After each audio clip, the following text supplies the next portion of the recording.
I'm Belinda Lewis, an attorney, conveyancer, and notary public with STBB. I am a director of the practice and based at our Claremont branch, where I head up the transfers department.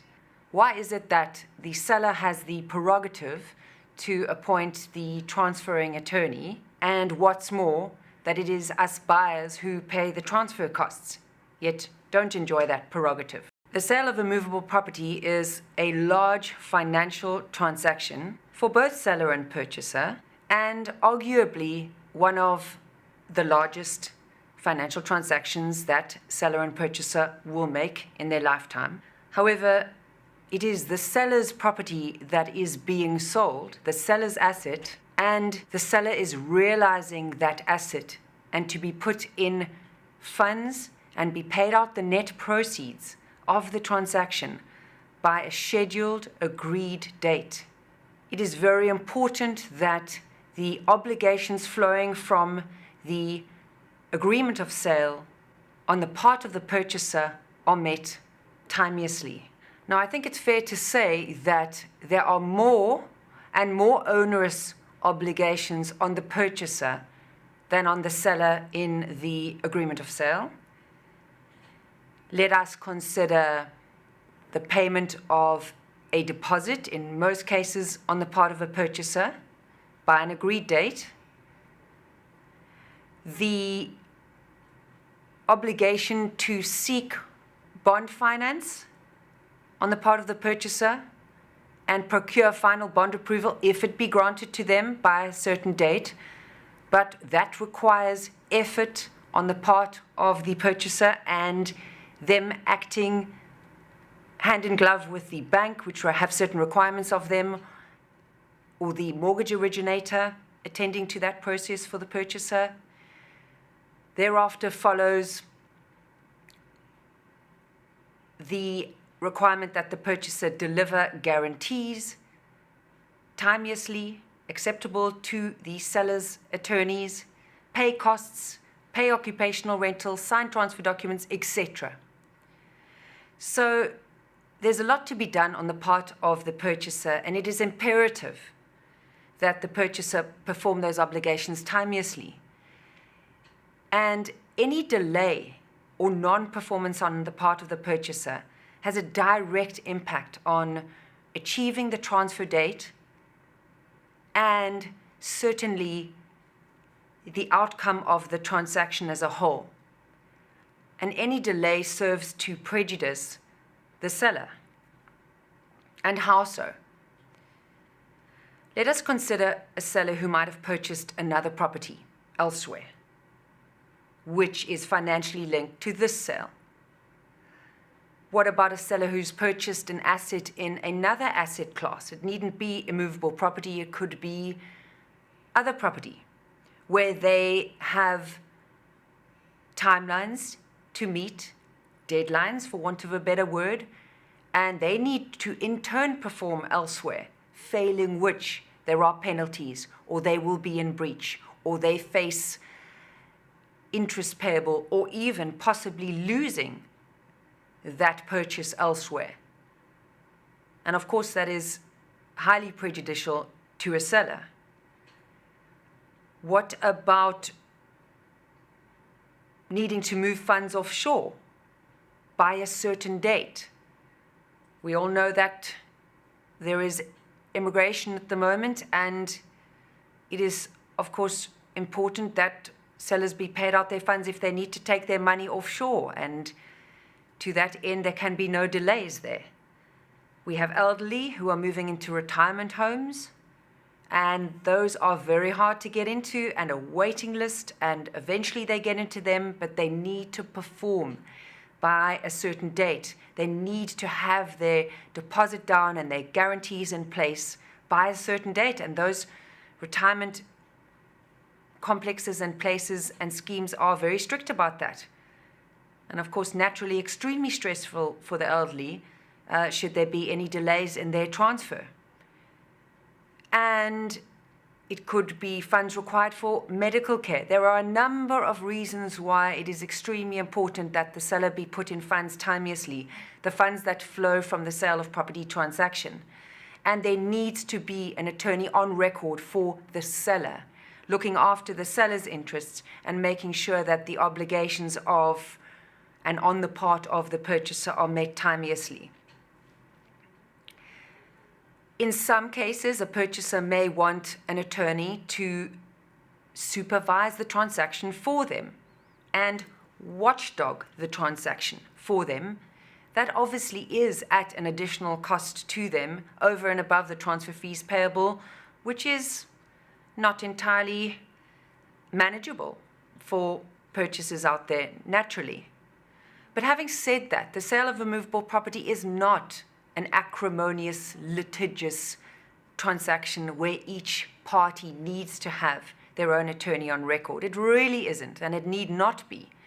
But it is important that should the purchaser be in breach, and should the purchaser need to be put to terms because they are in breach, that there is an attorney on record who is driving that transaction, who is the jockey in the bus driver's seat, and that attorney will take the instruction from the seller, indeed recommend to the seller that the purchaser be put to terms. So surely it is extremely important that the attorney is appointed by the seller to the transaction to ensure that it flows smoothly and that the obligations on the part of the purchaser are fully and timeously observed at all times. I would also like to mention that there can be problems where a purchaser takes occupation of a property prior to transfer, and the purchaser finds defects in the property, whether they be latent or patent. And we're not going to go into that now because it's not for purposes of this particular chat that I'm having here. That's to do with footstoots law and all of that. But it certainly does happen that defects are found and the footstoots law needs to be explained to a purchaser and that scenario properly dealt with. But one cannot have a scenario where an attorney is on record for the purchaser who has found defects in a property and now wants them repaired and is alleging that the seller didn't disclose certain defects, etc., etc., and now threatens to delay a transfer, or if there is a mortgage bond involved, goes to the bond attorneys and asks them to hold back on the registration process until the defects are dealt with.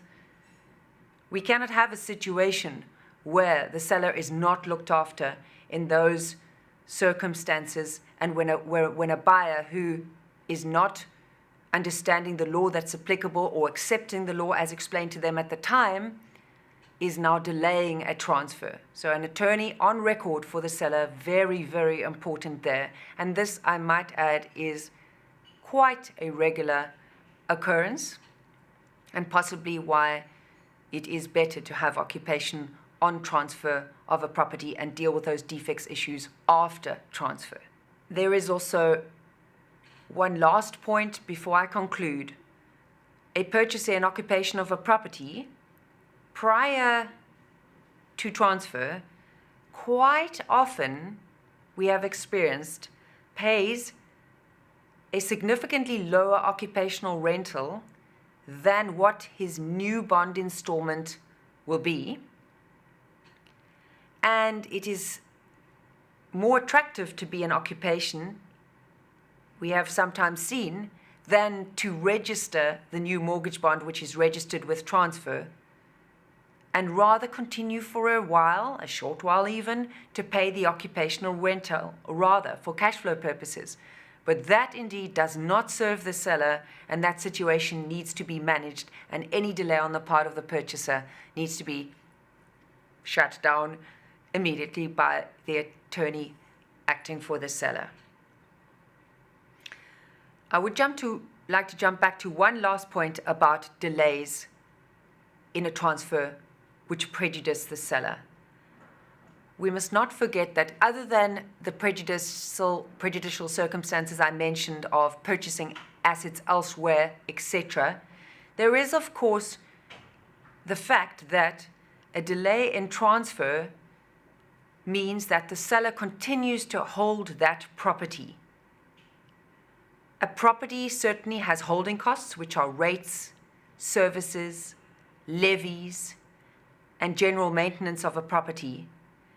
And if this is a property which is an investment property for them, which is not tenanted, which they want to get off their hands because it is costing them money and they can no longer afford it, every day that is lost in registration time is them carrying that property for longer and them carrying those expenses for longer.